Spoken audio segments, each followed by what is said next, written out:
शायद ही कोई दूसरे इदारा का हो। हमारी दो बहनें डॉक्टर हैं, दोनों ने अंजुमन से पढ़ाई हासिल की। ऐसे कितने बेहतर डॉक्टर्स, इंजीनियर्स, लॉयर्स जो उसको अंजुमन ने पैदा किया। लेकिन दूसरी तरफ ये बदकिस्मती है कि हमारे जितने इदारे हैं, आप उनका नाम ले लीजिए, वो इदारे का जो डेवलपमेंट का ग्राफ होता है, जो हमारे आबावा अजदाद 100 साल पहले बनाकर गए थे, हम उस ग्राफ को आगे बढ़ाने से आज तक कासिर हैं। किसी का अगर अंजुमन का 3 स्कूल है तो उसका 6 स्कूल होना चाहिए था, 6 कॉलेज होना चाहिए था। जो दूसरे जगह में इदारे हैं, चाहे वो साउथ में हो, दूसरे इदारे में हो, तो वहां पर एक एक इदारे से लोग एक ऑर्गेनाइजेशन बनाए हैं। आजकल ये ऑर्गेनाइजेशंस का ऐसा है कि आप एक स्कूल से दूसरा स्कूल, दूसरा से तीसरा, तीसरा से चौथा, एक कॉलेज से दूसरा कॉलेज, दूसरा कॉलेज से तीसरा कॉलेज। हम लोग जहां पर जमीन के लिए मरते हैं, लॉकडाउन के बाद जगह नहीं होता कि हम स्कूल चालू करें, कॉलेज चालू करें, वहां पर कोई भी इदारा अगर अपना जमीन किसी दूसरे मसलब के लिए इस्तेमाल कर रहा है तो इससे बड़ा गुनाह और नहीं करता। अगर कहीं 11 कट्टी की जमीन हम लीज दिए हैं और जहां पर कलकत्ते में इतने सारे ऑर्गेनाइजेशंस मर रहे हैं, आप खुद तैयार कीजिए ना, अपना स्कूल बनाइए, कॉलेज बनाइए, यूनिवर्सिटी बनाइए। कौन मना किया है? हम लोग एक बात को ये नहीं समझ पा रहे हैं कि कॉन्स्टिट्यूशन में जो आर्टिकल 30 जो माइनॉरिटी राइट्स का बात करते हैं, ये इतना मजबूत राइट्स है कि आज से तकरीबन 30, 35, 40 साल पहले उस समय दूसरी हुकूमत थी, रामकृष्ण मिशन को यह खतरा लगा कि मेरे स्कूल पर कब्जा करेगा government. Ramakrishna mission Calcutta high court में गया कि मेरा इदारा माइनॉरिटी इंस्टीट्यूशन है। रामकृष्ण मिशन माइनॉरिटी इंस्टीट्यूशन नहीं है, हिंदू का ऑर्गेनाइजेशन है। और उस वक्त में ऑर्गेनाइजेशन को बचाने के लिए हाईकोर्ट बोला भी माइनॉरिटी इंस्टीट्यूशन है, क्योंकि उनको खतरा लग रहा था कि ऑर्गेनाइजेशन को कहीं ना कहीं गवर्नमेंट का उस पर कब्जा होगा। बाद में दूसरे कोर्ट ने हायर अपील में बोला कि नहीं, ये माइनॉरिटी इंस्टीट्यूशन नहीं है, पर इस इदारे को जो हिंदुओं का ऑर्गेनाइजेशन से उसको भी आर्टिकल 26 के अंदर में प्रोटेक्शन मिलता है।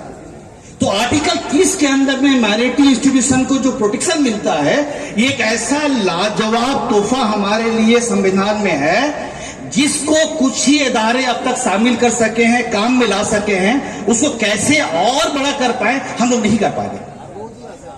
तो जो इदारे हमारे यहां पर है, जिस इदारे का पैसा था, उस इदारे को और जहां बड़ा होना चाहिए था, ये बदकिस्मती है कि बड़ा होने के जगह में उनके अपने पैसे का भी काम को हम ठीक से नहीं देख पाए। हम लोग ये जानते हैं कि जो मजहबी इदारा होता है, अगर किसी के पास जमीन है, बिल्डिंग का प्लान हो जाता है तो लोग माइक लेके खड़े हो जाते हैं, देखो एक बस्ता सीमेंट दो, एक बस्ता बालू दो, बिल्डिंग तैयार हो जाता है। इसी तरह से बिल्डिंग बनता है। इसी तरह से ये भी बना होगा 100 साल पहले। हमको 1 करोड़ रुपया बैंक से उठाना पड़ता है बिल्डिंग बनाने के लिए, एक ऐसे इदारे को जिसका हर घर में के कोई ना कोई बच्चा वहां से पढ़ा हुआ नजर आएगा। जिस बच्चा के पास जाइएगा वो 1 बस्ता सीमेंट दे देगा, 1 बस्ता बालू दे देगा, 100 ईटा दे देगा आपके इदारे के लिए। ऐसे इदारे को हमको बैंक को तोड़ करके बिल्डिंग बनाना पड़ेगा, तो शर्म की बात है। कितना करप्शन है, क्या करप्शन है, हमको अंदाजा नहीं है। लेकिन जिस तरह से बिल्डिंग बना है, जिस तरह से पैसा जायदाद को तोड़ा गया है, पैसा बैंक में जमा होना वो बड़े काम के लिए होता है।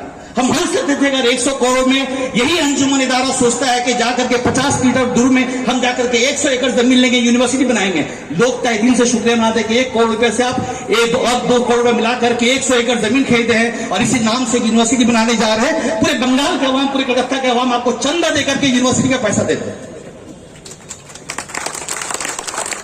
आपको इस बात का एहसास नहीं है हम किस जगह पर खड़े हैं। पूरे मरी बंगाल में आज मुसलमानों का एक यूनिवर्सिटी नहीं है। अभी कुछ दिन पहले, 10-15 दिन पहले हम मेघालय में गए थे, छोटा सा रियासत है, मुसलमानों की आबादी बहुत छोटी है। वहां एक मुसलमानों का यूनिवर्सिटी है, यूएसटी है, उसके चांसलर ने दावत दिया था, मिलने गए थे, तो बोले आपका बंगाल क्या कर रहा है? एक भी यूनिवर्सिटी नहीं है। आसाम छोटा सा इलाका है, वहां मुसलमानों का यूनिवर्सिटी है, दूसरे इलाके में है। तो हमारे जो मिली इदारे हैं, ये मिली इदारे को जहां प्रोग्रेस होकर के आगे बढ़ना चाहिए था, वो आहिस्ता आहिस्ता मिली इदारे में वो नीचे की तरफ जा रहे हैं, तरक्की नहीं कर पा रहे हैं। क्या वजह है? कैसे इसको चेंज कर सकते हैं? हमको जो एक वजह नजर आता है कि हमारे जितने मिली इदारे हैं, आप जो नाम ले लीजिए उनका, मिली इदारे चाहे जिस फील्ड के इदारे हो, वो इदारा उसी वक्त तरक्की करेगा जब उस फील्ड के महारत रखने वाले लोग उससे डायरेक्टली जुड़े हुए होंगे। अगर इस्लामी अस्पताल है तो उसी वक्त चलेगा जब दुनिया के बड़े से बड़े मुस्लिम डॉक्टर उसके एडवाइजरी कमेटी में होंगे। अगर एजुकेशनल इंस्टीट्यूशन है उस वक्त बड़ा बनेगा जब उससे जुड़े हुए लोग रहें। अगर कॉलेज है उस वक्त बड़ा बनेगा जब हिंदुस्तान के बड़े बड़े प्रोफेसर वाइस चांसलर उसके एडवाइजरी कमेटी में रहें। हम लोग उस सिंक में नहीं जाते हैं, हम उसको छोटा करके रखना चाहते हैं कि हम दूसरे लोगों का दखलंदाजी हमारे यहाँ होगा। हम प्रोग्रेस की तरफ नहीं देख रहे हैं।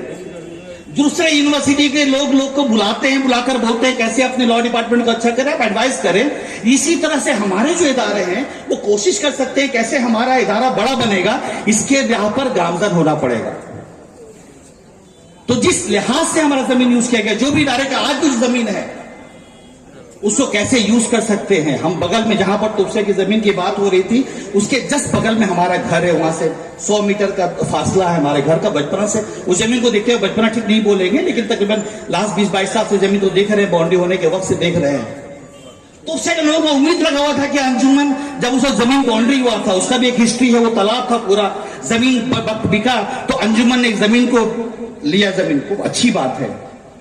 इतनी बड़ी आबादी है मुसलमानों की, वो उम्मीद लगा गए थे कि अंजुमन एक स्कूल वहां पर करेगा और आप वहां पर एक बड़ा रुपया खर्च करके आप सिर्फ अल्बेस्टर सेट बना रहे हैं। आपको प्लान निकालना चाहिए, बिल्डिंग बनाना चाहिए। तो कैसे हम इदारे को आगे बढ़ाएंगे, इस पर हमको काम करना चाहिए। और वो काम सिर्फ ये तो जो इदारे में कमी है उसको दूर करना चाहिए, काम होना चाहिए। साथ ही साथ हम लोग सबको ये कोशिश करना चाहिए कि कैसे हम और इदारे को मजबूत बना सके, नया इदारा बना सके, इस इदारे को मजबूत कर सके, दूसरे इदारे को मजबूत कर सके। जो हमारे मिली इदारे हैं उन इदारों को कैसे हम मजबूती से चला सकते हैं, उनको कैसे प्रोग्रेस कर ले सकते हैं, कैसे उनका सोशल अकाउंटेबिलिटी होगा। हम क्या सवाल नहीं पूछेंगे कि आप अगर 10 साल पर रहे हैं, 10 साल में कितना % डेवलपमेंट वहां पर आया है, हर साल कितना % डेवलपमेंट का टारगेट है, 5 साल में आपका क्या प्लान है, 10 साल में क्या प्लान है, 20 साल में क्या प्लान है। वो हर इदारे के लिए लागू होता है। अगर इस्लामिया हॉस्पिटल है, बहुत अच्छा है, उन लोगों ने कॉलेज किया है नर्सिंग का, हम गए हैं। जो नर्सिंग कॉलेज वाले हैं, ऐसे कॉलेज हैं जो शुरू किए थे, एक नर्सिंग कॉलेज से यूनिवर्सिटी बना करके रखे हैं। तो क्या हम प्लान नहीं करेंगे कि हम सिर्फ नर्सिंग कॉलेज में रखेंगे और छोटा एक कॉल रहेगा, वहां पर भी उन लोगों को पार्टनरशिप करना पड़ा। हम एक हॉस्पिटल नहीं चला सकते हैं, एक नर्सिंग कॉलेज को अच्छे से नहीं बड़ा कर सकते हैं, हम मेडिकल कॉलेज नहीं खोल सकते हैं। हर इदारे की जरूरत है कैसे हम इदारे को बड़ा करके बड़ा से बड़ा बनाएं। और इसका अकाउंटेबिलिटी उसी वक्त फिक्स होगा जब हम अवाम जाग करके उस इदारे को चलाने वाले से ये सवाल पूछेंगे कि अगर आप 1 साल मैनेजिंग कमेटी में हैं, लास्ट ईयर हमारा अगर रेवेन्यू जनरेशन 2 करोड़ का था, इस साल कम से कम 25-30%, 50% डेवलपमेंट दिखलाइए। अगर हमारे पास आज अगर 20 लाख स्क्वायर फीट की जमीन है, अगले साल के अंदर में वो 5%, 10%, 20% जमीन बड़ी होनी चाहिए, बिल्डिंग बड़ी होनी चाहिए, बेड बड़ा होना चाहिए, इंफ्रास्ट्रक्चर बना होना चाहिए। अगर हमारा क्लब्स है तो हम कितने मुस्लिम बच्चों को फुटबॉलर बना करके दुनिया में भेजे हैं, एक्सपोर्ट्स किए हैं यहां से, कितने बच्चे पूरे हिंदुस्तान में खेल रहे हैं। हर इदारे का कहीं ना कहीं अकाउंटेबिलिटी आना चाहिए। ये अकाउंटेबिलिटी उसी वक्त आएगा जब हम सब मिल करके इसके ऊपर सवाल कर सकते हैं, सवाल पूछ सकते हैं। साथ ही साथ ये भी हम लोग को नहीं भूलना चाहिए कि हमारे आबा व अजदाद ने जो बनाई हैं, हम लोग उसी पर आज फल फूल रहे हैं, फैल रहे हैं। हम लोगों ने क्या किया लास्ट 100 सालों में? 3 कब्रिस्तान बगल में है, 100 साल से ज्यादा पुराना है। हमने कितना नया कब्रिस्तान बनाया, कितना नया स्कूल बनाया, नया कितना कॉलेज बनाया, कितना जगह हम तैयार किए हैं। तो ये भी सोचना पड़ेगा किसी इदारे को अगर कंपटीशन होना चाहिए, पॉजिटिव कंपटीशन होना चाहिए। अगर कोई इदारा 4 स्कूल चलाता है, हम कंपटीशन करके उससे 5 स्कूल बनाएंगे। कोई अगर 1 कॉलेज बनाता है, हम 2 कॉलेज बनाएंगे। पॉजिटिव कंपटीशन जिस दिन हमारे अंदर में हो जाएगा, हम कौम को तरक्की लेके जा सकते हैं। कौम को तरक्की का वाहिद जामिल जो है वो तालीम है। तालीम के अलावा कोई भी चीज आज के डेट में कौम को तरक्की की तरफ नहीं ले आ सकता। तो इसी बात के साथ कि हम ना सिर्फ कोशिश करेंगे कि हमारे एग्जिस्टिंग इदारे में अकाउंटेबिलिटी फिक्स हो, जो कसूरवार हो हटे, प्रोफेशनल लोग को वो लोग लाएं, अल्लाह उनको हिदायत दे कि हर फील्ड में माशाअल्लाह आज पढ़े लिखे लोग हैं पूरे हिंदुस्तान में, कलकत्ते में, बंगाल में, हिंदुस्तान में, दुनिया में। आज का डेट में दुनिया खुला हुआ है। आज के डेट में जब हम लोग मीटिंग करते हैं, पूरा दुनिया के लोग एक साथ बैठ करके मीटिंग करते हैं, हमारे इदारे के लोग पूरे दुनिया में हैं। इनफैक्ट इस स्कूल के भी लोग पूरे दुनिया के हर शहर में मिल जाएंगे। क्यों नहीं उस तरह का एडवाइजरी कमेटी होगा, एलुमनाई कमेटी होगा।